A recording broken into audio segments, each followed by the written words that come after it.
Tonight, new details in the case of a Colerain High School student accused of attacking his own teacher. WCPO 9 News reporter Taylor Nimmo joining us live outside Hamilton County Juvenile Court with a closer look now at the defense the 16-year-old's attorney is now preparing. Taylor? Yeah, Craig, it's still unclear whether or not the 16-year-old student will be tried as an adult. But today, the student's attorney is saying he believes that the body camera footage will help his case. That he's not doing this on his own volition and not doing this because he's a criminal. He's under the influence of a drug. The police officer said that in that body cam, so it's clear to everybody what was going on. Attorney Clyde Bennett says a vape that belonged to another student was given to the student unknowingly.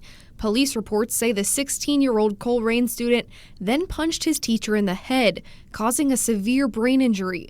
Bennett claims he punched the teacher as a result of a drug. He was elucidating. His heart rate was 170. He's sweating profusely. It's clear that he's under the influence of something. What he was under the influence of is still unclear. Today, Bennett told a judge that he's still waiting to receive the student's blood results, medical records, and the lab analysis of the vape. All right. Is it your plan to test it or not part of your case? It's not part of. I was speaking with my supervisor, Linda Scott. I believe that we do not intend to have it tested at this point. Bennett asked the court to order the vape cart be tested. It plays a very, very significant role in his defense, especially when it comes to deciding whether or not he'll be tried as an adult. That would kind of diminish or compromise the state's position that he should be tried as an adult because he's a crazed, violent animal that is out there attacking teachers.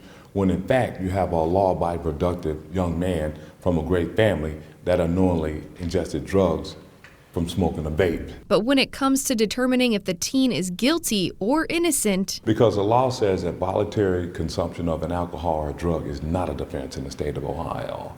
So it doesn't technically go toward whether you're guilty or not guilty. So the issue becomes whether or not he voluntarily took that drug. We would argue that he didn't.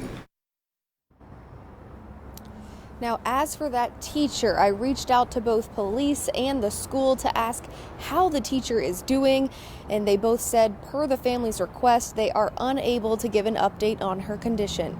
Reporting live from Hamilton County Juvenile Court, Taylor Nimmo, WCPO 9 News. All right, Taylor, thank you. And the judge asked prosecutors to see if it's possible to test that vape. They'll be back in court in 2 weeks.